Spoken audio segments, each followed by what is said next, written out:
Welcome to the Savvy Dentist Podcast with Dr. Jesse Green, the show where great dentistry meets great business.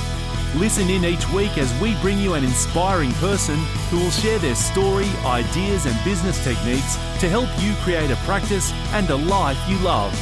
And now introducing your host, Dr. Jesse Green. Hi everyone, welcome back to the Savvy Dentist Podcast, the show where great dentistry meets great business. If you've been following marketing for any reasonable length of time, you'll understand that personal branding is undergoing a renaissance.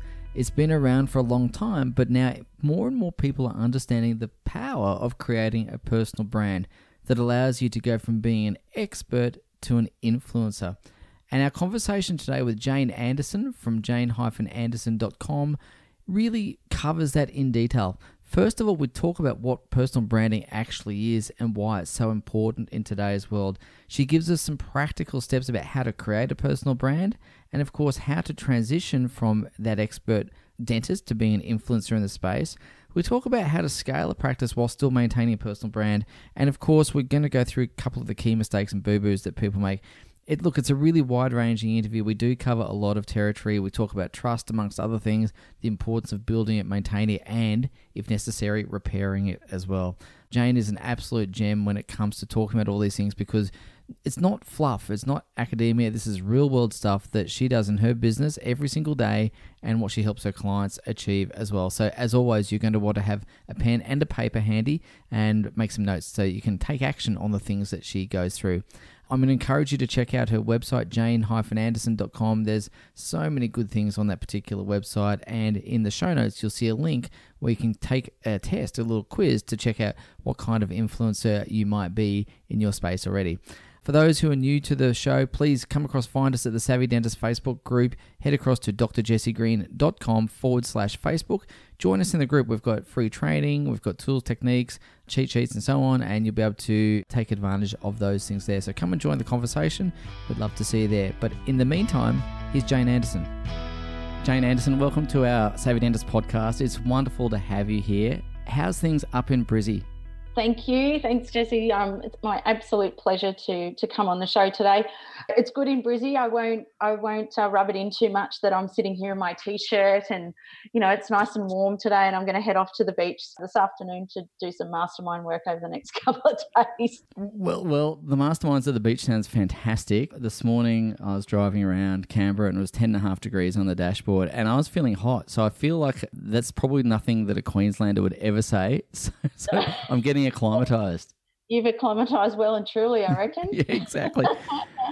Hey, Jane, you are really, really well known in your space, particularly around personal branding and becoming an influencer. And I wanted to have a bit of a conversation with you around that because it seems to me that personal branding and becoming an influencer is something that is getting a lot of attention in the media these days. And you've, of course, been doing this for a long, long time. So before we do get into the nuts and bolts of it, I'm wondering, for the audience listening who might not be familiar with what actually personal branding is, could you just explain what it is we're talking about? Yeah, so personal branding's been defined and quoted by so many people. So Tom Peters was the first person to define this term called personal brand back in 1997. So I was in second year uni, so no guesses for my age. So he was the first person to coin the term in Fast Company magazine, saying that your personal brand is your promise to the marketplace and to the world. And so it's kind of like, what is it that is your brand promise, or what is it that you're known for? And then if you look at, say, someone like Jeff Bezos, CEO of Amazon, who says that your personal brand is what people say about you when you're not in the room.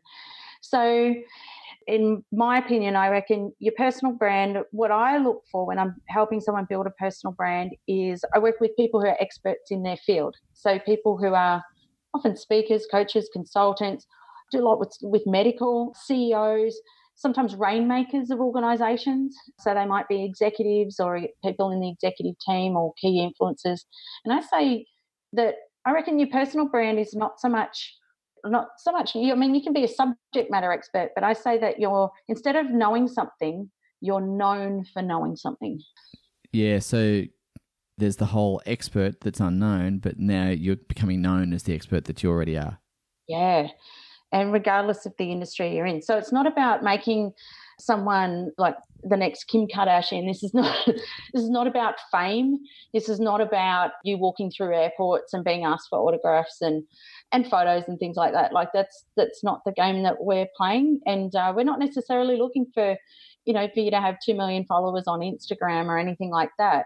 It's actually that you're known, respected, and trusted for the expertise that you have, and people listen to what you have to say. And when you have something to say, or you have something that you want to be able to create change in your industry, that you're able to do that because you have the likability, you're trusted and respected for it. So why is it you think personal branding is going through such an upswing at the moment? Because it is getting a lot of attention. Why is it so important these days to build a personal brand? Because there'll be dentists listening to this podcast going, isn't it the practice brand? Isn't it about the practice and not about me? And I'm just kind of doing my thing as a dentist. Why is it important for each of us to kind of be known as the expert that we are?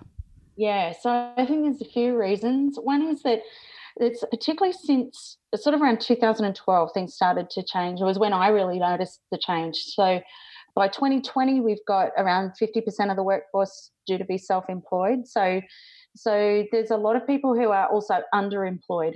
So when we say underemployed, people who want full-time work but they're only getting part-time. So they've had to work out a way to be able to market themselves. So since GFC, organisations are much leaner. They don't necessarily have as many people working for them. They don't have the fat in the budgets to carry people. So how I sort of started with this in Queensland in 2012, we had a change of government and around 17,000 people were made redundant. And I had about 80% of my business coming from working with public service and helping people to build their capability and to be able to work with executive teams and build their communication and things like that. And so my business went overnight. And so since then, when you've got a massive upswing of people in the market and there's not the jobs there, then it creates competition. And so then we have to say, okay, well, how do you position and market yourself to be able to get those jobs? So one was the shift from full-time work to underemployment or sometimes even contractors. So organisations that started to say, well, we want to put people on, but we're more project-based now. We're much leaner, so we need to bring in people who are more experts. Let's come in and just do this project and then they can go. We don't have to carry this person forever. There was one significant thing that has happened, which is obviously social media. So the way social media works is it's social platforms and people buy from people. So it's not just necessarily about saying, okay, well, I need a dentist, so I'm going to Google. I'm going to put it on Facebook. I'm going to say, I need a dentist. Does anyone know a good dentist in blah? And I'm going to start relying on what other people have to say. As a business owner, you now can start getting your business in front of people in your local area. Like you've got the marketing and advertising, and everybody knows that that's a little bit different now. But because of the social aspect of it and the personality, I'm buying a person as opposed to a business. So business is still a big part of it, but one of the most untapped part of growing a business is tapping into the personal brand of the expert who works there. Yeah, and again, I think there's so much crossover from general business to dental practice in this because there'll be different people in the practice known for different things. And I guess what I wanted to ask you around that is, one of the things that we talk about in the work that we do is helping dentists scale their practice so they create leverage and so on. Creating a personal brand, how do you actually try and leverage that? Because that sounds like it's going to be a challenge. Or is it a case in that situation where, let's say you've got a principal who's got a really strong personal brand, but they've only got 2 hands and 24 hours in a day. How do you create leverage? Is it a matter of building a brand around other people in the business, or is it a matter of building a practice brand? Yeah, you want a balance of the two. So if you've got it too heavily focused on the person who is the owner, what you need to do is look at how do you bring in the other personal brands of the people in your business that form part of that communication. So for example, let's say you have maybe it's a dental nurse or some of the support team. So rather than you being the person who's in all the communication, like maybe you're doing your videos and maybe you're writing your blogs and all that sort of stuff. But every now and again don't make it all about you. Tap into the people. So you might say, okay, today I want to introduce you to Sarah. She's our dental nurse who some of you will already know. Sarah, tell us a bit about you and what do you find is the greatest challenge that some of our patients have? And, we've got some that are a bit scared about needles. And so tell us about what do you do to help people feel a little bit more comfortable? So then they start to feel like, oh, okay, well, if I can't get to see Dr. X, then okay, but I'm familiar with someone. I'm familiar with Sarah, so I'll trust Sarah as well. So you're spot on. Is how do you start to amplify the other people in the practice that you need to build trust with as well, so for example, even myself, when I speak at conferences, when I'm running programs, I often bring my team with me. So I have 2 support team of project managers and my EA. I bring them with me because it means that even though I'm doing all the content and the blogging, they're seen as part of the team, and that relieves a lot of pressure. Yeah, fantastic. Again, I think that's really wise. So for people listening, if you want to scale your business, maybe it's about turning the spotlight onto other people and letting them shine a little as well. So if you've just joined our podcast, we are having a conversation with Jane Anderson, and you can find her at jane-anderson.com, and we're talking all about personal branding.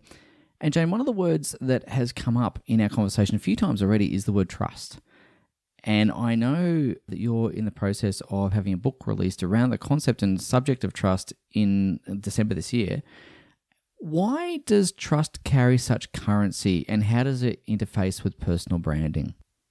Yeah, so I think one of the things that when you're stepping into your personal brand, what you're really doing is stepping into your personal power. I know that sounds maybe a bit woo-woo, but it's not just about, okay, well, I'm going to create this personal brand, and it's not about formula. It's not formulaic or constructing this entity, and you can go, great, there's my personal brand. I can go over here and be myself.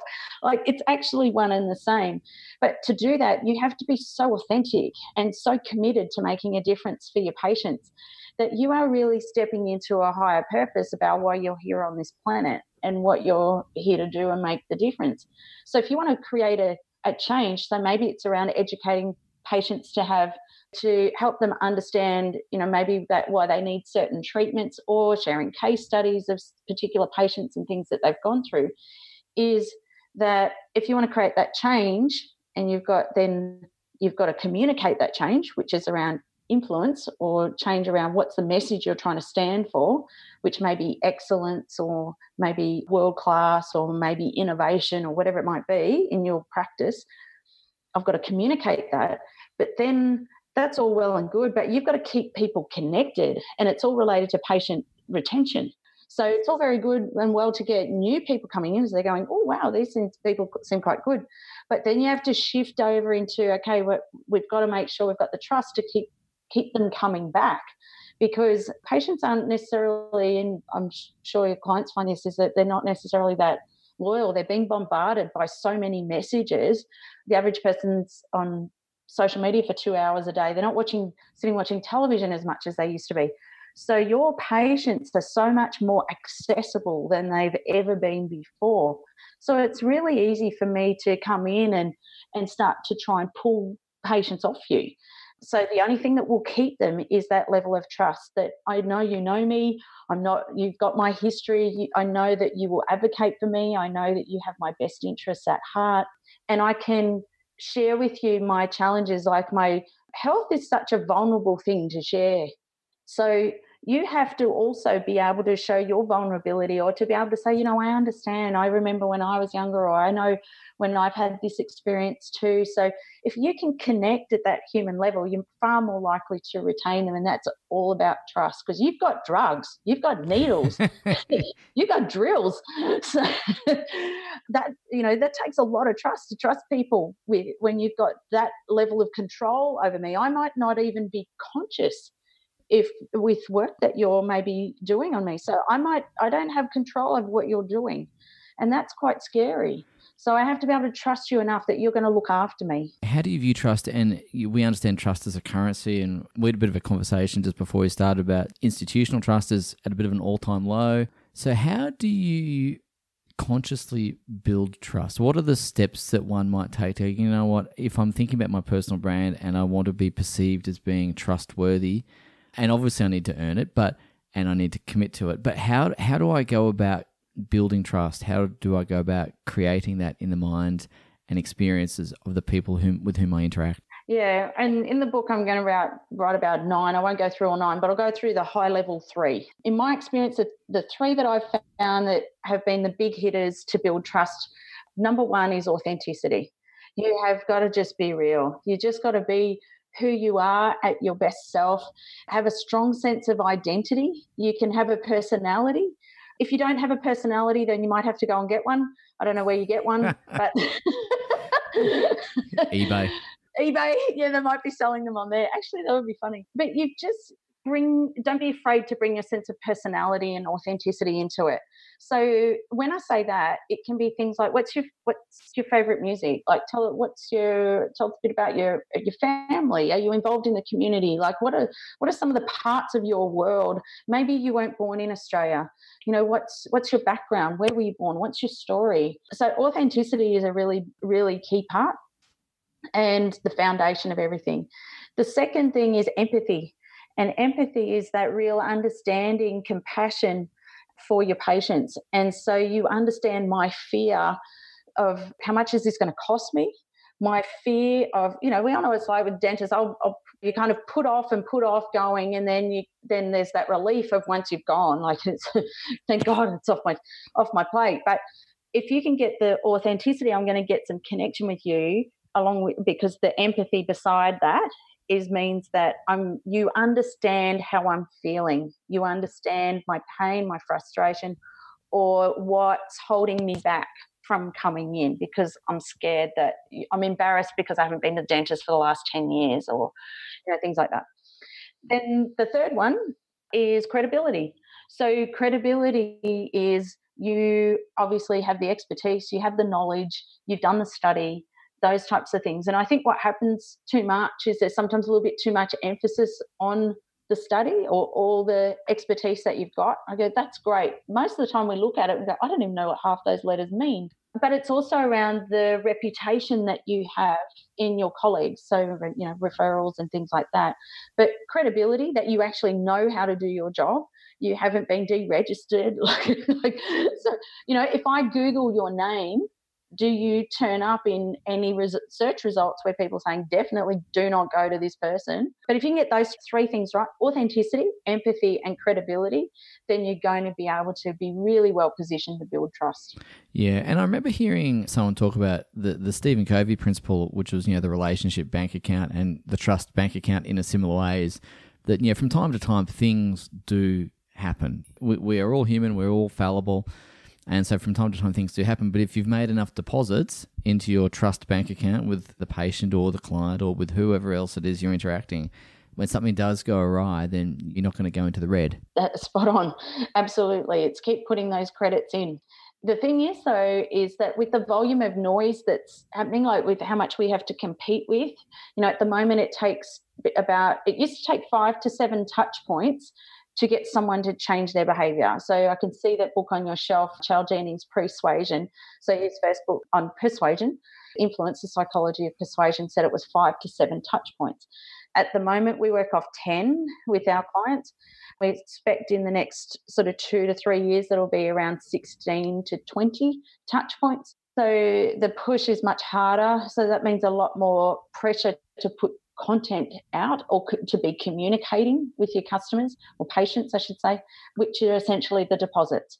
So every time you're communicating with your patient, so whether it's through your update on newsletters, whether they're following your social media and you're doing videos, every one of those is a deposit, and they're more likely to stay with you. Yeah, 10 touch points is still a fair bit at the moment. To go to 16, and then who knows, in another 15 years, it might be 20, 25. It just gets longer and longer.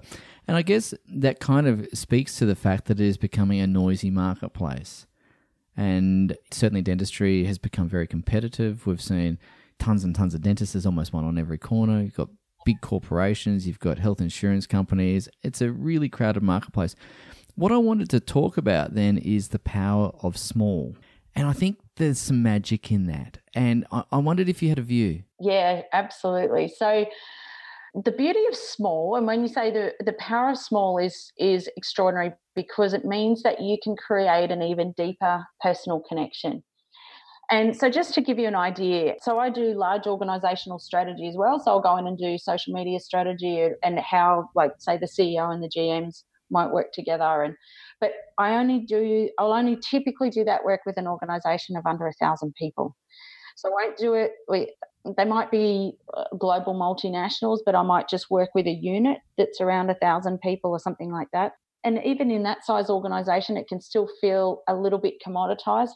But if you are, I really believe in the power of the individual, in that you can create so much more connection because you can create the human connection. To give you an example, one of the things that I've done with some of my clients is we do lots of personal video for client retention. So it'll be things like, "Hi, Sarah," and I would just throw the video, and I've been thinking about what you were talking about last week. And so what I wanted to say was, blah, blah, blah, I think we need to really think about XYZ, and communicating that. And people go, "Oh my God, you're using my name in a video. Did I just hear that?" So the power of being able to create human communication, and really, that's so powerful, and that's something that large businesses just can't do. Yeah, and I think for some of the dentists listening to the show, they tend to get a bit worried about the corporates or the health funds or the health insurance companies and so on. And I get that. I'm not saying nothing to see, move along. So I'm always mindful of that. But I also think that there are some inherent advantages to being a little bit smaller, being able to have that personal connection. And I remember hearing a great quote, I think it was Brené Brown, who says, "Connection is what gives meaning and purpose to our lives." And so being able to establish that, create that trust, create that relationship, create the loyalty, create the retention piece, then I think obviously that works really well. I do just want to circle back to personal branding for a second, because I know trust is going to be an integral part of that. But what I wanted to just talk about for a moment is there'll be someone listening to this show going, "Okay, I understand I've got to have the three elements around trust. I also know that it's important for me to build a personal brand so I can market myself and be engaging and attractive to the marketplace." What are the things from a practical perspective that go into creating a personal brand, a good personal brand, I should qualify? Yeah, not one that you've picked off the shelf and went, "Great, I'm going to be that person." What I've found is that most people are a little bit close to their own stuff. So we find it hard to build our own personal brand because we don't necessarily sometimes see the value of some of the things that are part of our brand to bring to life. So sometimes it's I even don't do my own personal brand. I have to work with other people who are experts at pulling that out of me because we're too close. So the first thing I would say is you need to be able to do the whole Johari window and get into don't know what you don't know. And then the other thing is then once you can work that out is then you've got to be able to communicate that, because then the first part is, well, what is it what's the value that I bring? And now I have to communicate that value. And so I created the book called Expert to Influencer, which is essentially 12 skills to help you to identify how to communicate that value. And the 12 skills are split into 4 quadrants. And it's essentially one quadrant is you've got people who already know you and know what they want. So your job is to be really proactive with those people. And that means personal reaching out, making sure that you're following up people. Have they booked in for their 6-month rebookings and things like that? Then you've got those people out there who don't know you, but they know what they're after. And so if you think about this quadrant, this is about Google searches. This is how making sure that people can find you. My experience has been there's often a little bit too much emphasis on this, and that's what creates the commoditization and competing on price. So that is a part, but I actually spend more time on that later with clients. I tend to do a lot of the other work on the other quadrant. So there's direct contact, so reaching out with those you've already got. You've got being found.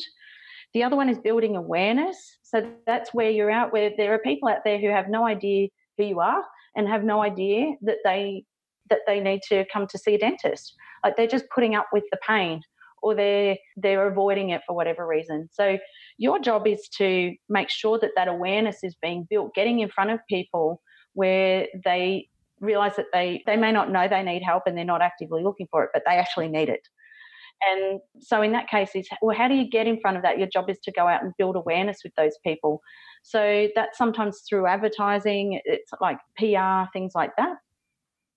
And then the other quadrant is there are people out there who know you, but they haven't got the insight just yet to see, that's why I need to come and see you. And so our responsibility there in that quadrant is to educate. So there's a great guy that I follow on Instagram, actually, is called The Foot Mechanic, and he does some fantastic case studies. So I coach a lot of doctors, so I'm often sort of following medical people and how they unpack their expertise and knowledge. And he makes it super accessible, and he tells a lot of patient stories. He never puts their faces or anything. But the things that he shares are really quite interesting, sometimes a little bit graphic. But yeah. There's only so many plantar warts you can see in a day, isn't there? Yeah, and ingrown toenails and things. But but it's quite interesting. So, you look at some of his elderly patients, and there was one lady I remember who had been wearing shoes too small for her, and what was happening to her toes and her feet. Now, reading that, I was looking at it, I was going, well, how many other people out there are doing that wouldn't even realise that that's actually what the problem is? They're buying shoes too small.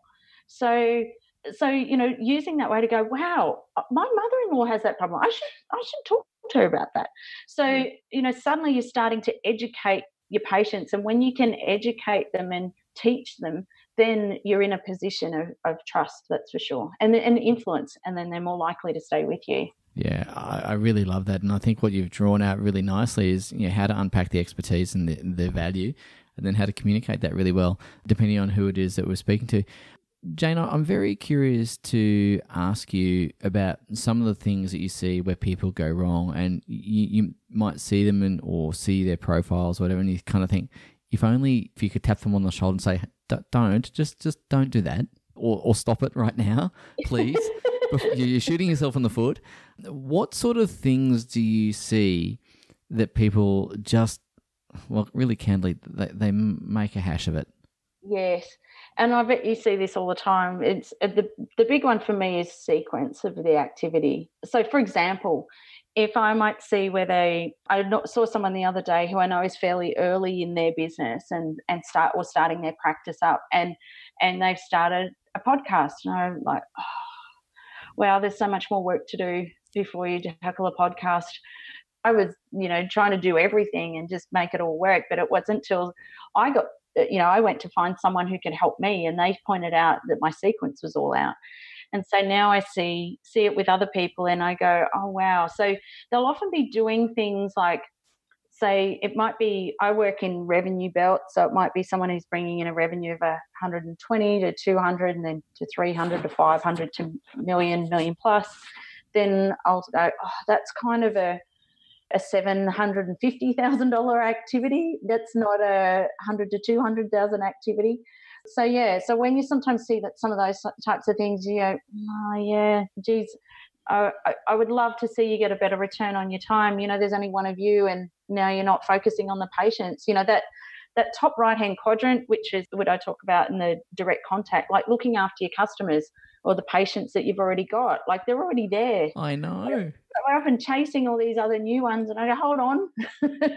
What about these people? They've been looking after you in your business. What are you doing to look after them? That is exactly my point as well. I wrote a whole book around patient retention because it used to frustrate me, because I always used to say it's like going out to dinner with your significant other and then checking out the pretty young thing or handsome young thing on the next table, and you've got this wonderful person in front of you. It's just absurd to think that we're constantly chasing more new leads, more new business, when really, I think the question I ask most people is, how big would your business be right now if you'd retained every single customer? Right. Great question. And for most people, there's a bit of a downcast look and go, yeah, okay, fair call. Yeah. So what I wanted to ask you is, just coming back to the influencer and becoming trusted and so on and so forth, if we get this right, if we do get this right, what sort of things could people expect? I mean, you've obviously worked with lots of clients, and when they execute the strategy well, what are the things that they experience typically? I know it will vary from industry to industry, but just generally speaking. Yeah, well, they'll often be referred, they're easily referable because they're doing the work, so they're easy to validate. So they'll be saying, quite often someone in the family or other patients or will be referring them. So the big one is easily referable because they've got the positioning. The second one would be that opportunities come along. So quite often collaborations or, quite often there's someone who's thinking about working with someone like you that you don't even know about just yet. Yeah, there's opportunities that come along that you may not have even considered, but because you're visible, because you're known, people come along. The other thing is that your expertise is sought somehow. So it might be in the community. It might be that you're asked to speak, like for example, it might be you're asked to come and speak at your children's school. And to be able to say, can you tell us a bit about what you're noticing with children's health? Well, this is what we're noticing with their teeth. There's too much sugar in diets. So then suddenly you're in a position of trust. Of course, the school is now going to come to you because you've taken the time to come out and educate us about our kids' health. So opportunities really start to arise. Certainly, we talked about patient retention. Yeah, I think that's probably really the main thing. Retention, referrals, and opportunities to get in front of more people. Yeah, cool. I also just want to ask you, and I know that this is going to sound a little off topic, but I think I want to try and bring it back, is what about reputation management? So you've built this strong personal brand, then something happens. Maybe you've just had a bad day. Maybe you've said something you shouldn't have. Maybe you posted something on social media that was a bit more reactive than responsive. How do you go about trying to repair that? Yeah. I reckon, we're all only human. Like this, we've all made mistakes, and anyone who has made a mistake knows that's just what happens. But I always reckon it's not always about what happens, it's about what happens next. So whatever happens next is what will help you to retain or to rebuild that trust. So is it that you acknowledge your mistake? Do you apologise? What if it's a really big error, then what are you going to do to rebuild that? So that's going back to the bank account you're talking about. So do I need to put lots of little deposits in over a long period of time to rebuild all that trust, or is it putting a really big deposit in? Like, what do I need to do? So I think the bank account metaphor is perfect to be able to think, okay, well, I'm now in the red big time. What is it that it's going to take to get that balance back up?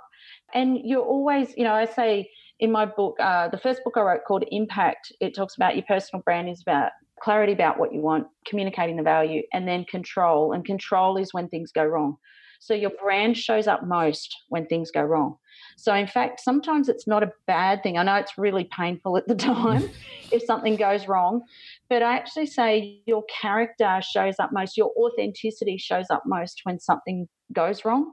So if you can see it as an opportunity to really tap into your authenticity, it actually is in some ways a little bit of a gift if you can use it the right way. Yeah, cool. So for everyone listening there, I think there's absolute words of wisdom dripping with gold. So please make sure you copy that down. And in fact, copy everything down, but especially go back about a minute or minute and a half and listen to that last little bit, because everyone has something that doesn't work out. If you stay in business long enough, there is going to be a withdrawal from the trust bank account. And as painful as it is, what Jane has indicated is how to get back on track. And I think it's an important part. Life is not always peaches and cream, so we've got to know how to deal with the other bits as well.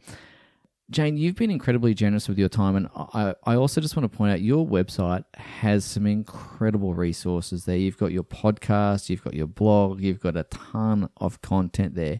If you were wanting to advise someone, one of the key resources on your website to check out first in terms of getting started in personal branding or indeed learning a bit more about trust, where should we direct people to have a good sticky beak? Yeah, so I've got a little sneaky spot for your listeners so that they can go and get something I think that would be really useful. So when I wrote, so this is the Expert to Influencer book. So when I wrote that, I also created a diagnostic to help people measure where they're at in terms of those skills and working out, well, where do I start? Like when I talked about that direct contact versus do I worry about Google and AdWords versus reaching out to people versus educating. So if you go to the homepage, and right down the very bottom in the purple, there's a purple area right down the bottom. And I'll actually give you the link anyway, Jess, so you can put it on your website with your podcast anyway. But there's a little spot there that's called the influencer indicator. Now, if you go to the shop, you have to pay $80 for it. But what I've put is just, so it's easy to find, but it's right down the bottom of the page, and it's called the influencer indicator. And you can just go in, it takes 3 minutes, and you get a full, it's about 5-6 pages report of exactly what you need to focus on and where next. And that can be just a great place to start to know, well, great, I don't need to waste my time, energy, effort on AdWords. What I need to do is I've scored really low on focusing on my customers and helping them grow. So or become better. So great. So you don't have to waste time, money, energy, effort on something that you've got right at your fingertips that you could change tomorrow. Okay, great. So what we'll do, ladies and gents, is we'll put a link in our show notes around that, and that will take you through to Jane's diagnostic there, and that'll give you a really good head start on what to do next. So that'll be fantastic.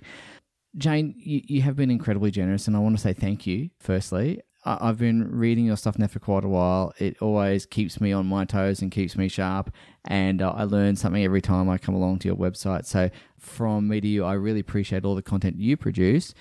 For all our listeners, I'd really encourage you to go and check out jane-anderson.com, because, as I said, there's a treasure trove of goodies there that I know you'll just want to get stuck into. So, but start off with that influencer indicator. Jane, just as we wrap up, one last little question for you. Of all the people that you admire in terms of the influencer space and building personal brands, who do you really look up to and go, wow, they've really rocked it, they've nailed it, they've got it sorted? Yeah, pretty hard to beat Seth Godin, I reckon. Oh, isn't he a star? He's just a genius. He really is. Like, for someone who's so elegant, articulate, and how he can write, like for anyone else who tries to write maybe content every day that it's spammy, but you just to have that excitement and wanting to open that piece of content that he has to say each day, I just reckon that's so powerful. If you can work out how to replicate that, he's just a genius. He is a genius. I have to tell you really quickly, some years ago when I was going through a bit of a tough time, I actually emailed Seth, and he just sent me a lovely little note of encouragement. And it was honestly... Wow, really? Yep. I just was going through a really difficult time, and I'd read his blog, and I just sent a little paragraph saying, Seth, this is what's happening. And he just wrote back this lovely little message, and I've never forgotten that act of kindness.